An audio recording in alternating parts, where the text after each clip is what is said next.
Hi friends, మీలో ఎంతమందికి chicken pulao అంటే ఇష్టమో కామెంట్ చేయండి. నాకైతే చాలా ఇష్టం. నేను ఎలా చేస్తానో చూపిస్తాను. ముందుగా అయితే చికెన్ని శుభ్రంగా కడిగి ఒక బౌల్లో వేసుకోవాలి.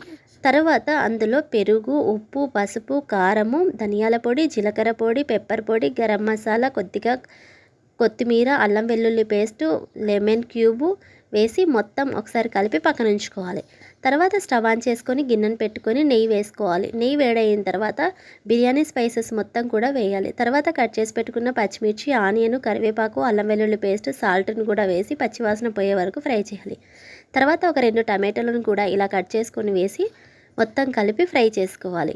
ఇప్పుడు మ్యారినేట్ చేసి పక్కన ఉంచుకున్న చికెన్ను కూడా వేసి మొత్తం ఒకసారి కలుపుకొని ఒక 2-3 నిమిషాల పాటు ఉడికించుకోవాలి. చికెన్ ఇలా ఉడికేటప్పుడు మళ్ళీ ఒకసారి కలుపుకొని కడిగి నానబెట్టుకున్న బాస్మతి రైస్ను నీళ్లు వంపేసి బియ్యాన్ని వేసుకోవాలి. ఇప్పుడు మొత్తం ఒకసారి కలిపేసి ఒక గ్లాస్ బాస్మతి రైస్కి 2 గ్లాసుల వాటర్ పోయాలి. లేదంటే 1.5 గ్లాస్ వాటర్ పోసినా కానీ సరిపోతుంది. ఇప్పుడు మొత్తం ఒకసారి కలిపేసుకొని కొత్తిమీర, పుదీనా వేసి రుచికి సరిపోయేంత సాల్ట్ను కూడా టెస్ట్ చేసుకొని వేసుకోవాలి. ఇలా మధ్య మధ్యలో మూత పెట్టి కలుపుతూ ఉడికించుకోవాలి. అప్పుడు అడుగంటకుండా ఉంటుంది. అంతేనండి, ఎంతో టేస్టీగా ఉండే చికెన్ పులావ్ రెడీ అయిపోయింది. నచ్చితే ఛానల్ సబ్స్క్రైబ్ చేసుకోండి.